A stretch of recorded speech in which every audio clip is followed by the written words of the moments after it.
We have patients that call and they'll tell us, I have no teeth, or I'm not wearing my denture. They want to know, can we replace all of their teeth, their missing teeth? And the answer is yes, absolutely.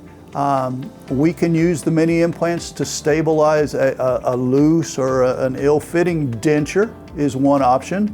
We can also put in what's called a fix-on 6. And that option is, by its name, it describes, we put in 6 implants in the areas that we need to do that. This is an example of a fix-on 6. These teeth are made out of a material called zirconia, which is a porcelain type material. So it's a very hard and durable restoration.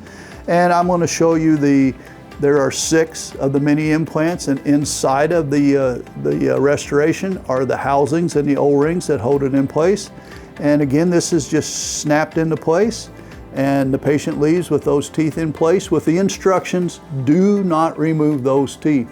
I will remove them for you in a 6-month visit, and we'll take them out. We will make sure that the implants and the gum tissue are healthy, and we'll put that right back in, and I'll say, you're doing a great job. I'll see you in another 6 months. So give us a call. If this restoration is something that intrigues you, I would love to help you out. Thank you.